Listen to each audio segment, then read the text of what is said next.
Mabagpalang umaga po sa ating lahat. Tayo po ay magsisimula na sa ating gawain sa umagang ito. Inaaniyahan ko po ng lahat ay tumayo at kasama-sama natin ulitin ng Panginoon.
Makipagbukas po kayo sa akin sa aklat ng Mark chapter 11 verses 22 to 26.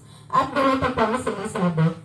Sinabi ni Jesus sa kanila, sumampalataya kayo sa Diyos. Sinasabi ko sa inyo ang totoo. Kung may pananampalataya kayo, maaari ninyong sabihin sa bundok na ito, lumipat ka sa dagat, at kung hindi kayo mag-aalinlangan, kundi nananampalatayang mangyayari yun, mangyayari ang sinasabi ninyo. Kaya tandaan ninyo, anuman ang hilingin ninyo sa Diyos, sa panalangin, manampalataya kayong natanggap na ninyo ito at matatanggap na ninyo.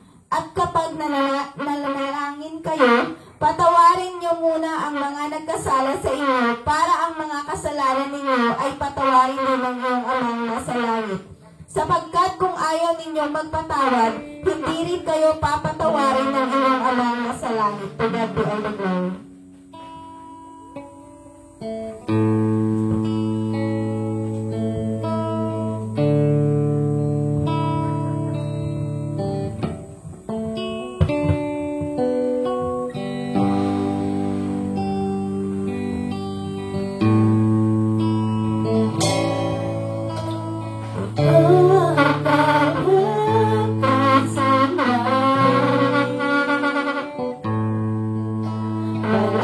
Malalapitan at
lahat ng aming gagawin, Panginoon. Ikaw lang ang itaas, Panginoon. Sa aming mga mapapakinggan, Panginoon, na yung mga salita, nawa ay itanim sa aming puso't isipan, Panginoon, upang magamit namin ito sa ikakalahat sa araw-araw namin pamumuhay, Panginoon. Ganun din po ang lahat ng iyong gagamitin, tatayo sa likod ng iyong pulpito, Panginoon. Lalong-lalo ng pastor, Panginoon, na magbabahagi ng iyong mga salita. Anoint us, Panginoon, at gamitin mo kami, Panginoon, upang maging pagpapala sa lahat, Panginoon. Maraming salamat, Panginoon, at ikaw lamang ang aming dadakilain sa sambahin sa umagang ito. Sa iyo po